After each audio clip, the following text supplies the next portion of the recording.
Captain Jake Morrison stared at the massive space station floating in the darkness ahead. He had expected to find empty space when the U's Liberty dropped out of hyperspace near Proxima Centauri. Instead, hundreds of strange ships moved around. A structure the size of a small city. "Well, I'll be damned," Morrison muttered, gripping the arms of his command chair. His brown eyes reflected the lights from the alien vessels on the main screen. "Looks like we're not alone after all." Dr. Lisa Sullivan rushed onto the bridge, her long red hair still messy from sleep. The scientist who had invented their faster-than-light drive looked as shocked as everyone else. "Captain, my sensors are picking up at least 30 different ship designs. None of them match anything in her databases." Commander Rosa Martinez, the ship's tactical officer, checked her weapons console. The dark-haired woman had served with Morrison in the Air Force before joining the space program. "Sir, some of those vessels are armed, but their weapons are unlike anything we've ever seen. Energy-based, very advanced." Morrison nodded slowly. Earth had sent the Liberty on humanity's first interstellar journey, expecting to find new worlds to explore. They had not expected to find a busy alien civilization already living in their neighbor's backyard. "Communications? Any response to our signals?" Morrison asked. Lieutenant Danny White shook his head. "Nothing yet, sir. Wait. I'm getting something. Now, it's coming from the big station." The main screen flickered and changed. A creature that looked like it was made of living crystal appeared before them. Its voice came through the speakers in perfect English, though it sounded cold and mechanical. "Unknown vessel, you are trespassing in Concordat space. Identify yourselves immediately." Morrison stood up and straightened his uniform. "This is Captain Jake Morrison of the United Earthship Liberty. We come in peace, seeking contact with other intelligent species." The crystal being's surface seemed to dim. "Humans, we should have known this day would come. I am Zeth Prime, commander of Proxima Station. Your species has been under observation for many cycles." "Observation?" Morrison felt his temper rising. "You've been watching us without making contact? Your people are violent, Captain Morrison. Your history is filled with wars, destruction, and death. The Galactic Concordat decided long ago that humans were too dangerous for contact." Dr. Sullivan stepped forward. "If you've been watching us, then you know we've also created art, music, and literature. We've helped each other during disasters. We're not just warriors." Zeth Prime's crystalline form seemed to pulse with light. "Perhaps. But your first instinct when faced with problems is violence. Our records show over 5,000 wars in your recorded history alone." Ambassador Helen Cross, a dignified woman in her 50s, moved to Morrison's side. She had been chosen as Earth's first diplomat to alien races, though no one had expected to need her services so soon. "Commander Zeth Prime, every species has a violent past. Surely yours did as well. We've come here hoping to learn from more advanced civilizations and to share what we can offer. Our violent past ended 20,000 years ago, Ambassador Cross. We have evolved beyond such primitive behavior. The Concordat has maintained peace for longer than your species has existed." Morrison felt his hands clench into fists. The alien's condescending tone reminded him of every pompous officer he had ever served under. "So what happens now? Do we just leave?" "That would be best for everyone," Zeth Prime replied.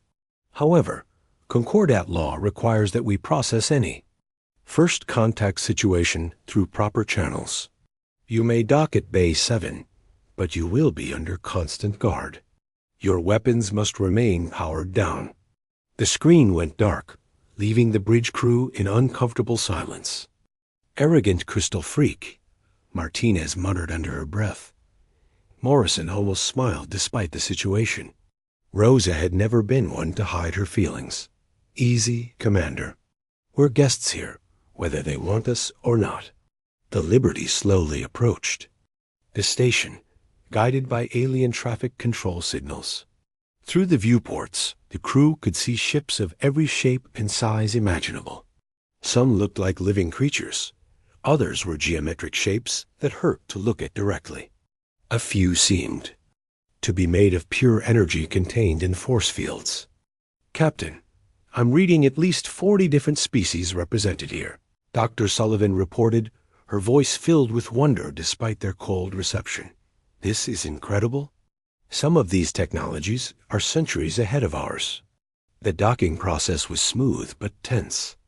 Alien dock workers, looking like giant insects in environmental suits, attached umbilicals and power cables to the Liberty. Through the docking port windows, Morrison could see curious aliens gathering to stare at the human ship. "They're looking at us like we're animals in a zoo," Lieutenant White observed. Ambassador Cross checked her translation device and straightened her formal dress. "Perhaps that's exactly how they see us. We need to change their minds." The airlock opened, and Zeth Prime entered with 2 guards. The crystal being was even more impressive in person, standing nearly 8 feet tall and glowing with internal light. His guards were humanoid, but covered in what looked like living metal armor. "Welcome to Proxima Station," Zeth Prime said, though his tone suggested they were anything but welcome. "You will be escorted to temporary quarters while the Concordat Council decides what to do with you." Morrison stepped forward.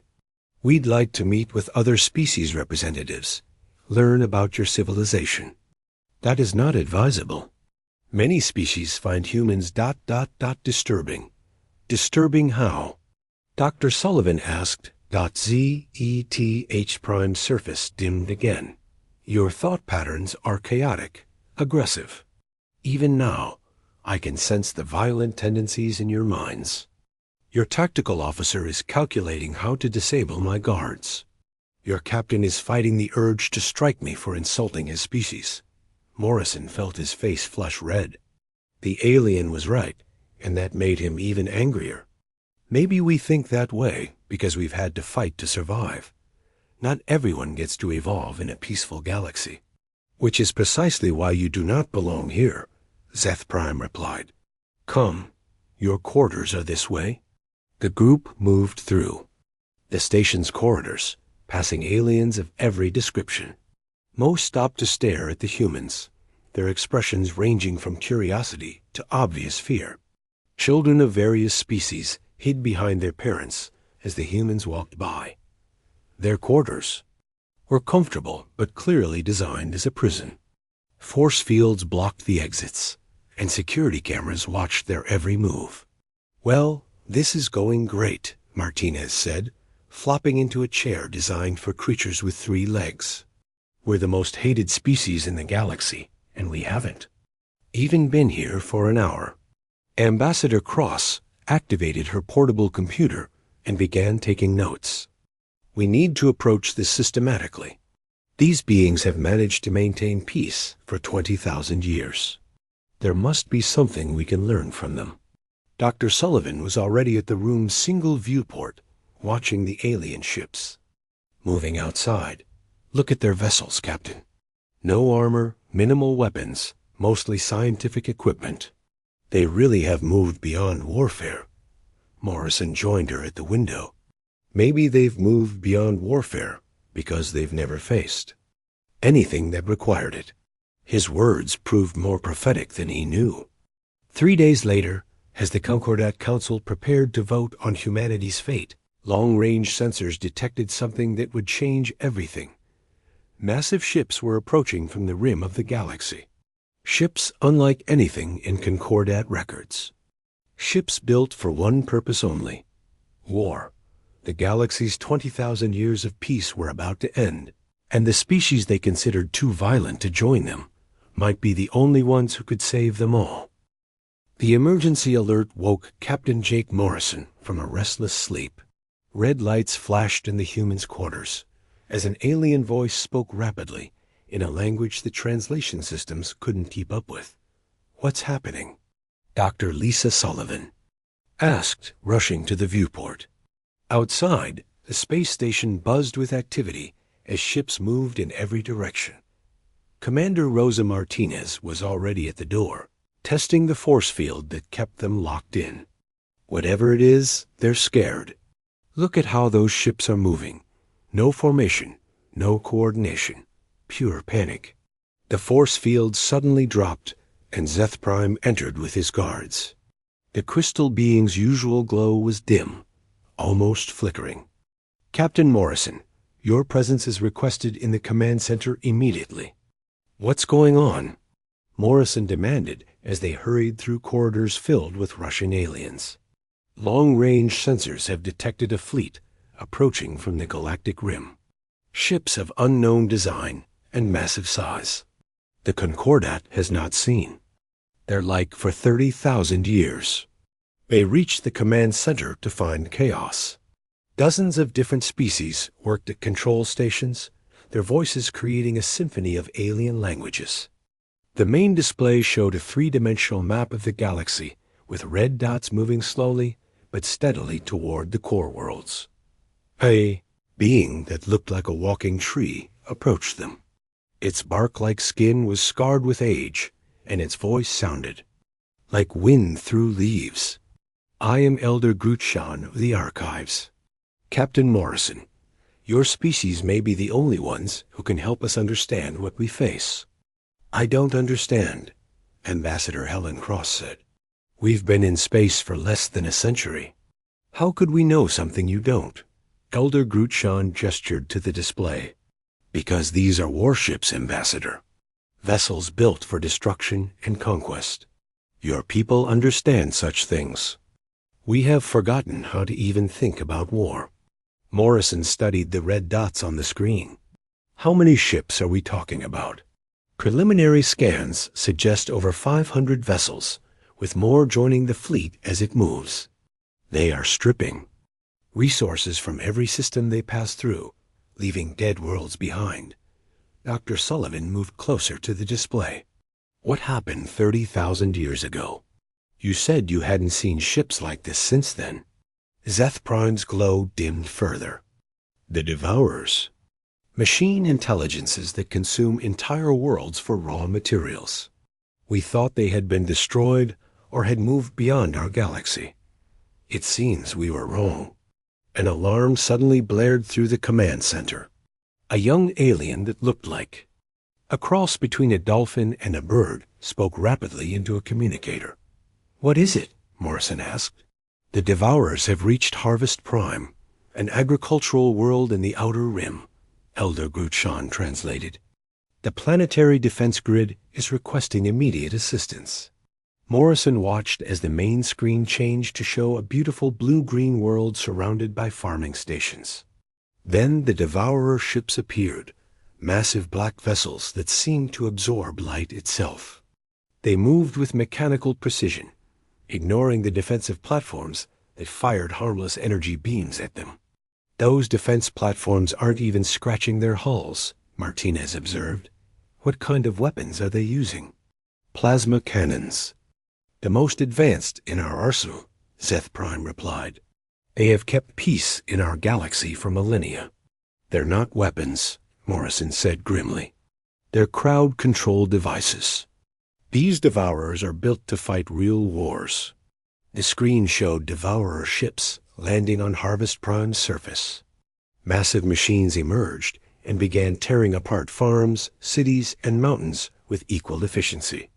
The planet's green continents turned brown and black as everything was consumed.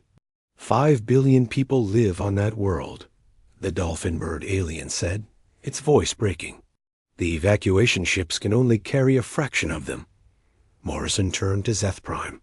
How long until they reach the core worlds? At their current speed, perhaps 6 months. And how many combat vessels does the Concordat have? Elder Grutshan and Zeth Prime exchanged glances.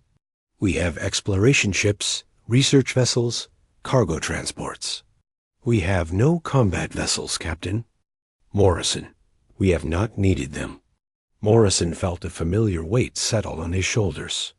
It was the same feeling he'd had when his fighter squadron was the only thing standing between enemy bombers and a civilian city. We need to contact Earth immediately. Impossible, Seth Prime said. The Concordat Council has voted to quarantine your species. You will be returned to your home system and forbidden from leaving. You idiots. Martinez exploded. You're facing a war fleet with nothing but science ships, and you're turning away the only people who know how to fight? Several aliens backed away from Martinez's outburst, their faces showing fear and disgust. Morrison put a hand on his tactical officer's shoulder. Easy, Rosa. They're scared. Ambassador Cross stepped forward.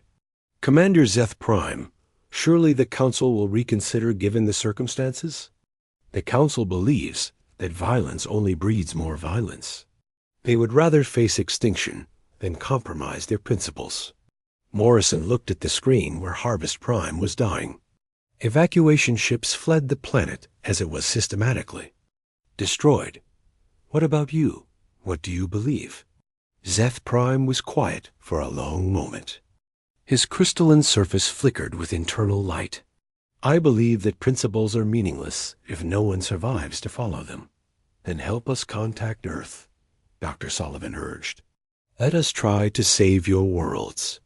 I cannot defy the Council openly, but perhaps your ship's communications array could malfunction during your journey home.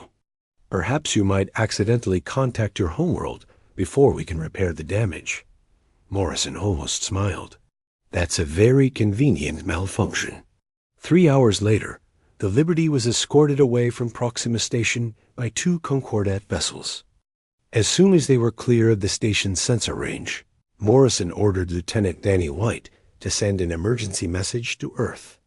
Message away, Captain, White reported. Type beam transmission to Earth via quantum relay. They should have it in 6 hours. The response came faster than expected. General Sam Parker, Earth's military commander, appeared on the screen looking grim. Behind him, Morrison could see the war room at Earth Defense Command, buzzing with activity. Captain Morrison, we've received your report. The President is calling an emergency session of Congress. We're already converting civilian ships for military use. How long until you can get a fleet here, General? 72 hours for the advance force.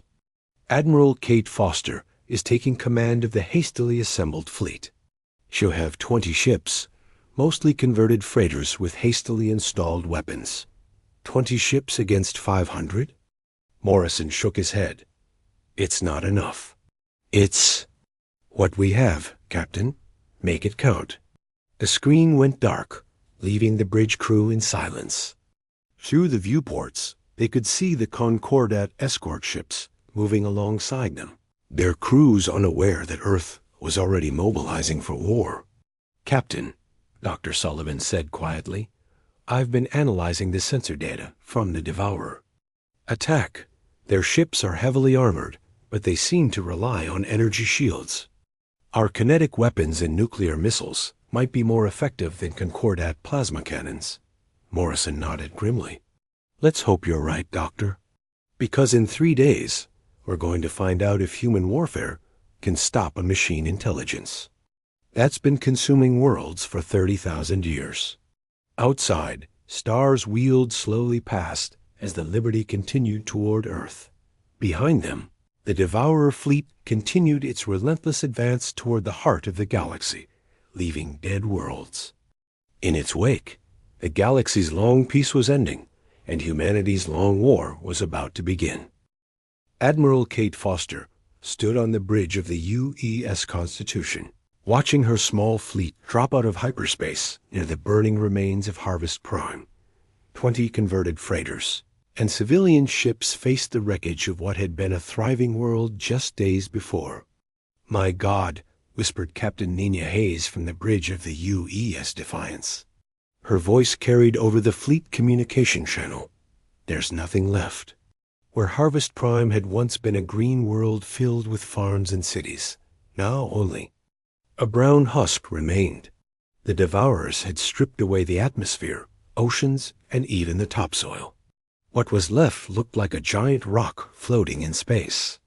"Admiral, I'm reading massive energy signatures from the Kepler system," reported Lieutenant Amy Wells from her fighter cockpit.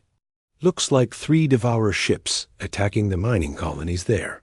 Foster had been a Navy captain before joining the space program. She understood that wars were won by making hard choices quickly. All ships set course for Kepler. "We're going to hit them while they're busy feeding." Colonel Rick Stevens, leading the Marine boarding teams, checked his weapons for the 100th time. "Admiral, we still don't know if our weapons will work against their armor." "Then we're about to find out, Colonel." The human fleet moved toward Kepler at maximum speed. Foster had spent the 3-day journey from Earth studying every piece of data about the Devourers. The machines were efficient killers, but they had patterns. They focused on resource gathering first, defense second. That gave her an advantage. "All fighters launch," Foster ordered as they entered the Kepler system. "Amy, take your squadron and hit their sensor clusters. Make them blind." Lieutenant Wells led 12 small fighters toward the nearest Devourer ship. The black vessel was the size of a city, its hull covered with mechanical arms that were tearing apart an asteroid mining station. It ignored the approaching fighters until Wells fired her first missile dot. The nuclear warhead struck the Devourer's side and exploded in a brilliant flash. When the light faded, a section of the ship's hull was gone, revealing twisted metal and sparking electronics inside. "Direct hit," Wells reported. "Their shields didn't stop it." "Repeat, nuclear weapons are effective." Foster felt a moment of grim satisfaction. "All ships target their engines with nuclear missiles. Conventional weapons are backup only." The battle that followed was unlike anything the galaxy had seen in 20,000 years. Human ships moved in coordinated attack patterns, while Devourer vessels tried to respond to threats they had never encountered. The machines were used to fighting enemies who announced their attacks and fought honorably. Humans used ambush tactics, false retreats, and concentrated fire on weak points. "Constitution to all vessels," Foster broadcast. "Remember, these things are machines. They think logically. Do something they don't expect." Captain Hayes proved her point by ramming the Defiance into a Devourer's weapon cluster. The human ship's reinforced hull cracked the alien armor, allowing Marine boarding teams to pour inside. Colonel Stevens led his men through corridors filled with mechanical horrors. The Devourers had no crew in the traditional sense. The ship itself was alive, its walls covered with sensors and weapons that tried to stop the intruders. "Keep moving," Stevens shouted as his Marines blasted their way toward the ship's core. "These things adapt fast.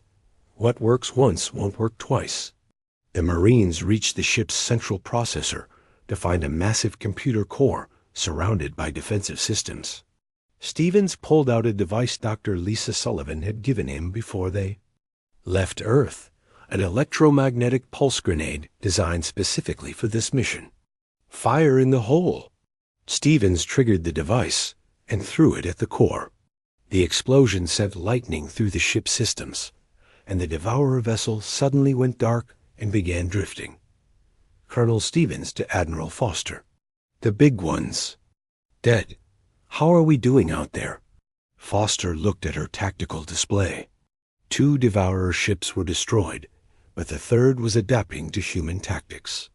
It had moved away from the mining stations and was concentrating all its firepower on the human fleet. "Not good, Colonel. This last one's learning fast." The surviving Devourer had indeed learned. Its weapons now focused on one human ship at a time, overwhelming their defenses before moving to the next target. The converted freighter USS Cleveland exploded under concentrated fire, taking 40 crew members with it. Foster made another hard choice. "All ships except Constitution and Defiance withdraw to safe distance. We're going to try something crazy." She turned to her weapons officer. "Load every nuclear missile we have. I want them all fired at once, targeted on the same point." "Ma'am, that's our entire nuclear arsenal. If this doesn't work, then we're dead anyway." "Do it." 30 nuclear missiles launched from the Constitution, while 20 more came from the Defiance. The Devourer's defensive systems tried to intercept them, but there were too many targets. Coming too fast. 28 warheads struck the same section of the Devourer's hull within seconds of each other. The explosion was visible from the outer edge of the system.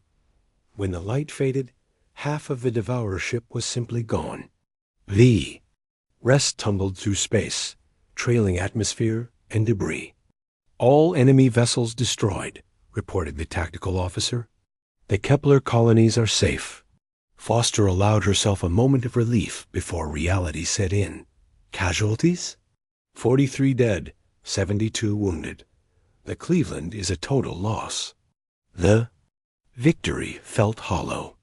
They had saved one system, but intelligence reports showed Devourer fleets attacking dozens of worlds throughout the galaxy. The Concordat's pacifist species were being slaughtered by the thousands. 3 days later, Foster met with Concordat leaders on Proxima Station. The aliens looked at the human admiral with a mixture of fear and desperate hope. "Your tactics are effective but disturbing," Elder Gutschan said. "The way your people fight, it is so violent, so brutal." "War is brutal," Foster replied. "That's why most civilized species try to avoid it. But when someone forces war on you, the only choice is to fight or die." Zeth Prime's crystalline surface flickered nervously. "The Council is prepared to make a deal with Earth. We will provide you with our advanced technology if you will help us fight the Devourers." "What kind of technology?" Dr. Ben Cooper, the xenobiologist who had joined Foster's fleet, leaned forward eagerly. "They're shield generators. Power cores and faster-than-light drives are centuries ahead of ours. If we could combine their technology with our weapons and tactics, Foster nodded slowly. "We'll need to build new ships. Vessels designed from the ground up for war, not converted civilian craft." "How long?" Zeth Prime asked. 6 months to design and build a proper fleet. Maybe less if your people help." Elder Gutschan rustled his bark-like skin. "The Devourers will not wait 6 months. Our latest intelligence suggests they are massing for a major assault on the core worlds." Foster studied the star charts, showing Devourer fleet movements. The machines were indeed gathering their forces for what looked like a final push toward the heart of Concordat space. "Billions of lives hung in the balance. Then we fight with what we have," she said finally. "And we make every shot count." The meeting ended with plans for joint human-alien task forces and shared technology programs. But Foster knew the truth that none of the aliens wanted to hear. The real war was just beginning, and the galaxy was nowhere near ready for what was coming. As she walked back to the Constitution, Foster received a priority message from Earth.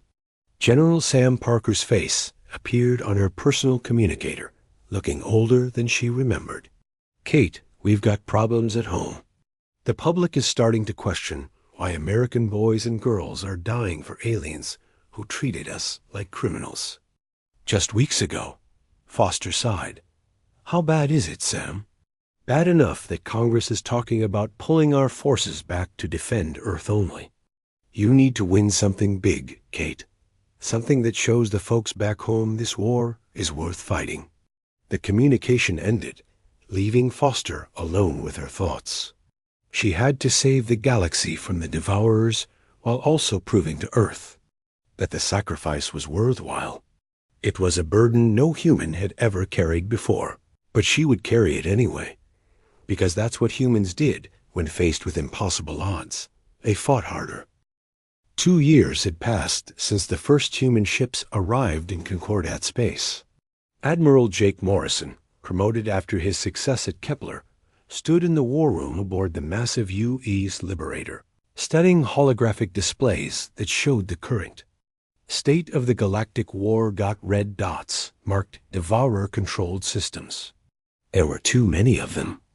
Despite human tactical victories and the new hybrid ships built with Concordat technology, the machine intelligence continued to spread across the galaxy like a cancer. "Sir, we've lost contact with the Vega Defense Fleet," reported Captain Tony Black, commander of the experimental ship U.E.S. Fusion. His vessel was one of the first to combine human weapons with alien shields and power cores. "That's the third fleet this month." Morrison rubbed his tired eyes. The war was taking its toll.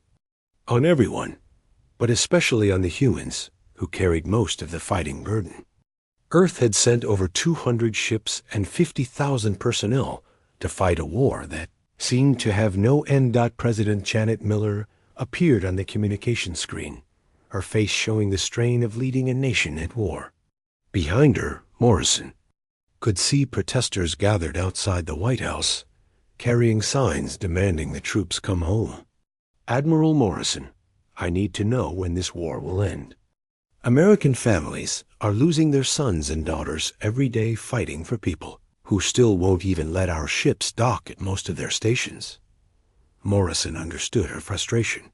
Many Concordat species still treated humans like dangerous animals, even while human soldiers died protecting their worlds. "Madam President, we've identified the source of Devourer coordination. If we can destroy their command center, we might be able to end this." "Where is it?" "At the galactic edge, in a system that Concordat calls the Dark Zone. Intelligence suggests it's a massive construction, possibly the size of a moon. All Devourer fleets receive orders from there." Dr. Marie Adams, the fleet psychologist, entered the war room carrying her latest report. The middle-aged woman looked as exhausted as everyone else. "Admiral, I need to speak with you about crew morale." After the president signed off, Morrison turned to Dr. Adams. "How bad is it?" "Suicide rates are up 30% from last month. Combat fatigue is affecting over 60% of our personnel. These people have been fighting nonstop for 2 years, Admiral. They're breaking down." Morrison looked out at the stars through the war room's viewport. Somewhere out there, Devourer. Fleets were attacking more worlds while his people slowly fell apart from the strain of constant battle. "Doctor, we're planning one final mission. Operation Starfall. If it succeeds, the war could be over. And if it fails?" Morrison didn't answer, because they both knew the truth. If Operation Starfall failed, humanity would have to retreat to Earth and abandon the galaxy to the Devourers. 3 days later, the largest combined fleet in galactic history assembled in empty space near the Dark Zone. 200 human ships stood alongside 50 Concordat, vessels crewed by the bravest members of species that had never known war. Morrison transferred his flag to the U.E.S. Constitution, wanting to lead the attack personally. Admiral Kate Foster had been wounded in the Battle of Rigel and was recovering on Earth, leaving Morrison as the senior human commander. "All ships, this is Admiral Morrison," he broadcast to the fleet. "Today we strike at the heart of the Devourer intelligence. We've been reacting to their attacks for 2 years. Today we take the fight to them." The fleet entered hyperspace, jumping toward coordinates that long-range scouts had died obtaining. When they dropped back into normal space, they found themselves facing something that defied description. The Devourer command center was indeed the size of a moon, but it was clearly artificial. Massive spires jutted from its surface, crackling with energy that connected to processing nodes scattered across its surface. Thousands of Devourer ships surrounded it like antibodies protecting a vital organ. "Jesus Christ," whispered Captain Nina Hayes from the bridge of the U.E.S. Defiance. "How do we even begin to attack something that big?" Morrison studied the tactical displays. The command center's defenses were beyond anything they had faced before. Energy weapons that could destroy a human ship with a single shot, swarms of drone fighters, and an endless supply of defensive platforms.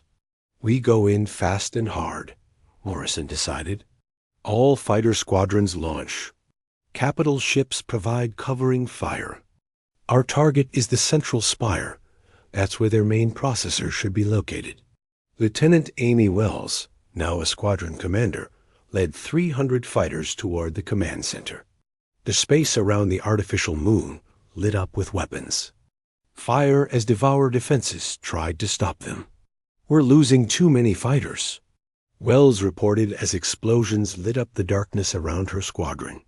These defenses are too strong.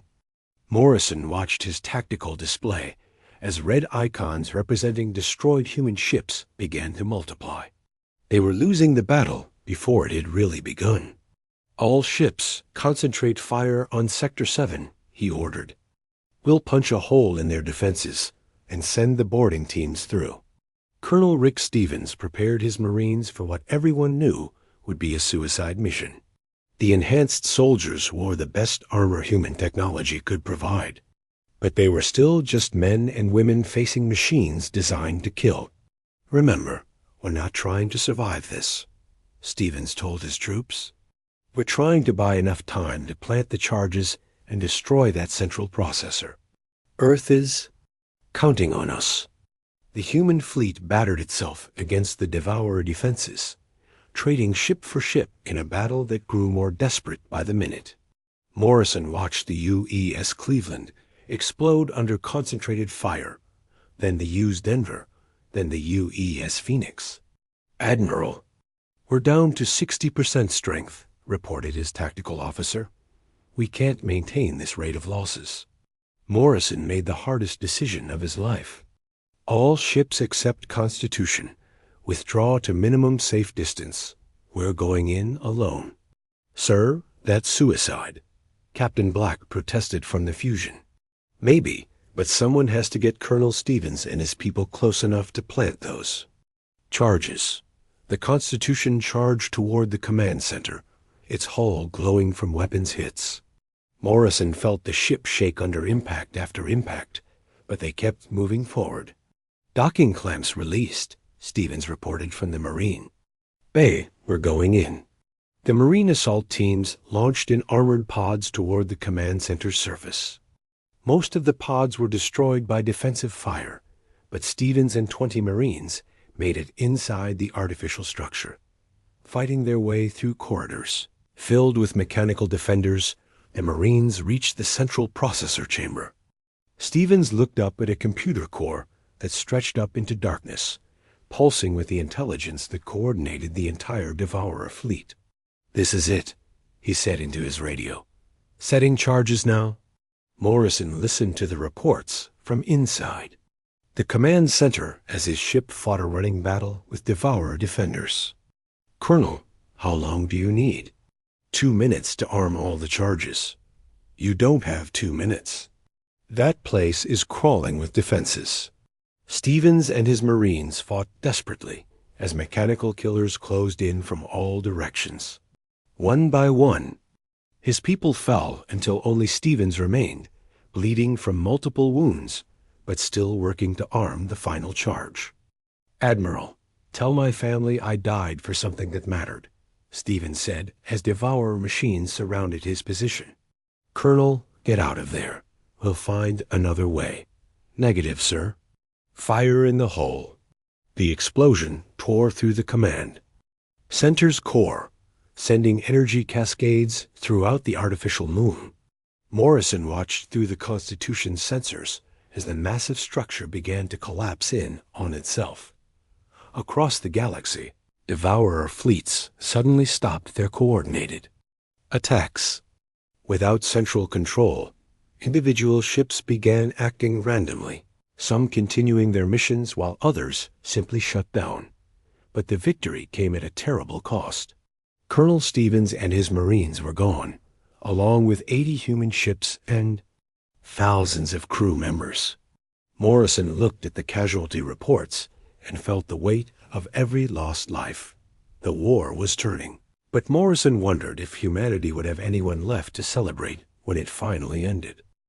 Fleet Admiral Carl Nash stood on the observation deck of the Orbital Defense Station above Earth, watching the largest Devourer fleet ever assembled approach humanity's home system. Without their central command, the machines had become even more dangerous, attacking randomly but with desperate fury. "Sir, we count over 300 Devourer vessels incoming," reported Captain Julie Stone, the young officer who had risen quickly through the ranks during the Long War. "They'll be here in 6 hours," Nash nodded grimly. The destruction of the command center had broken Devourer coordination across the galaxy, but the largest remaining fleet had somehow traced human communications back to Earth. Now every human ship, from military vessels to converted garbage haulers, stood ready to defend their homeworld. "Status of the defense grid?" Nash asked. "All orbital platforms are armed and ready. The lunar bases have their missile batteries online. Every ship that can fly is taking position." Nash looked out at the motley collection of vessels surrounding Earth. Regular Navy ships stood alongside converted civilian craft, alien vessels crewed by Concordat volunteers, and experimental hybrid ships that combined human and alien technology. It wasn't the prettiest fleet ever assembled, but it was ready to fight. Dr. Lisa Sullivan, now in her 70s, but still sharp as ever, entered the command center carrying a data pad. The woman who had invented humanity's first faster-than-light drive had spent the war years developing new weapons. "Admiral, the quantum disruption torpedoes are loaded on all fighter squadrons. If my calculations are correct, they should permanently sever Devourer network connections. How sure are you that they'll work?" Nash asked. Sullivan smiled grimly. "About as sure as I was that the Sullivan drive would work the first time we tested it. Which is to say, we'll find out soon enough." Across the solar system, humans prepared for the battle that would decide their species' fate. On Mars, Colonel Maria Santos readied her ground defense forces in case any Devourers made it to the planet's surface. In the asteroid belt, mining, ships fitted with weapons waited to support the main fleet. President Janet Miller addressed the nation from the White House bunker, her words broadcast to every human settlement from Earth to the outer colonies. "My fellow Americans and citizens of Earth, today we face our greatest challenge. For 3 years, our sons and daughters have fought to protect worlds that didn't even want our help. Now the enemy comes to our door. But we are not the same species that first stumbled into the galaxy.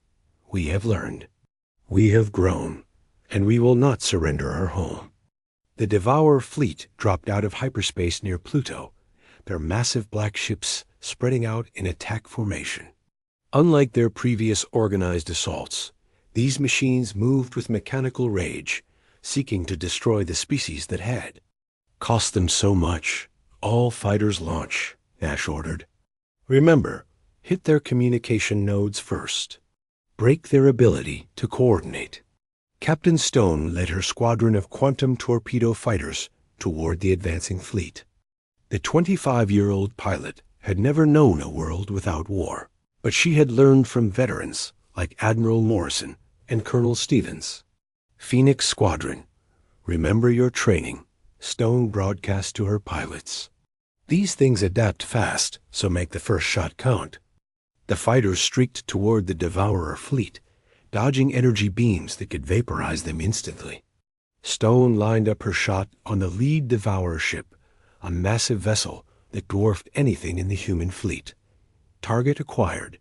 Firing quantum. Torpedo, the experimental weapon, struck the Devourer's hull and exploded in a cascade of blue energy. Unlike conventional explosives, the quantum disruption spread through the ship's systems, severing the connections that allowed the machines to communicate with each other. Direct hit. The big one's going dark. Across the battlefield, similar strikes began to fragment the Devourer fleet. Ships that had moved in perfect coordination suddenly became isolated units, unable to share information or coordinate attacks. But there were still 300 enemy vessels, and the human fleet numbered less than 200. The mathematics of the battle were brutal and simple. Nash watched as the converted freighter UES Liberty, the same ship that had first made contact with the Concordat, exploded under concentrated fire.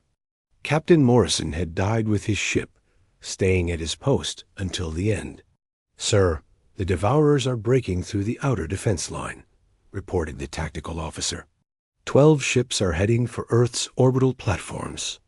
Nash turned to 2. His weapons officer, "Activate the planetary defense grid. All batteries fire at will." The space around Earth lit up with missile trails and energy beams as the orbital platforms opened fire. The Devourers had expected to face the same peaceful weapons they had encountered throughout the galaxy. Instead, they met nuclear warheads, kinetic kill vehicles, and particle beams designed specifically to destroy their armor. 3 Devourer ships exploded before they could reach the platforms, but the others kept coming. One massive vessel crashed into Defense Platform 7, destroying both the station and itself in a fireball visible from Earth's surface. "Platform 7 is gone," reported the communications officer. 43 crew lost. Captain Stone regrouped her surviving fighters for another attack run. Half her squadron was gone, but the quantum torpedoes were working. Isolated Devourer ships were much easier to destroy than coordinated fleets. All fighters, concentrate on the ships heading for Earth. We don't let any of them reach the surface. The battle raged for 6 hours, ship fighting ship in the space around humanity's homeworld. When the last Devourer vessel finally exploded near Jupiter, the cost was clear. 60 human ships destroyed, thousands of crew members dead, and 2 orbital platforms reduced to debris. But Earth was safe, and across the galaxy, reports came in of isolated Devourer ships being destroyed by combined human Concordat forces. Without coordination, the machines were just advanced weapons with no strategic intelligence guiding them. 5 years later, Admiral Julie Stone stood on the bridge of the U's Harmony, watching as the newest class of exploration vessel prepared for launch. The ship was crewed by both humans and aliens, representing the new partnership that had emerged from the ashes of war. Director Paul Grant of the Human Concordat Joint Defense Council approached her with a datapad. "Admiral, we've received a report from the Outer Rim. Long-range sensors have detected signs of another intelligence beyond our galaxy." Stone looked at the report, then at the mixed crew preparing for their mission. Human tactical officers worked alongside Concordat scientists, former enemies now united by shared purpose. "Unknown doesn't necessarily mean hostile," she said. "Maybe this time we'll be ready for first contact." Dr. Lisa Sullivan, now retired, but still consulted on major projects, watched the launch from the observation deck of the same station, where Nash had planned Earth's defense. The elderly scientist reflected on how much had changed since that first frightening day when the Liberty had stumbled into alien space. Humanity had been unwanted, considered too violent for civilized society. But when that society faced extinction, human warriors had paid in blood to save worlds that had rejected them. Now those same aliens lined up to serve aboard human-designed ships and learn from human military academies. A group of children ran past the observation window, human and alien kids playing together without any thought that it was unusual. They had grown up in a galaxy where different species worked together, where humanity's talent for warfare protected rather than threatened galactic peace. Sullivan smiled as she watched them play. Humanity had come to the stars late, unwanted, and battle-ready. But perhaps that was exactly what the galaxy had needed, protectors who understood the cost of peace and were willing to pay it. The UES Harmony engaged its drives and disappeared into hyperspace, carrying its mixed crew toward unknown stars. Behind it, Earth turned slowly in its orbit, no longer the homeworld of an isolated species, but the capital of galactic defense. Humanity had found its place among the stars, not as conquerors, but as guardians. And they would be ready for whatever came next.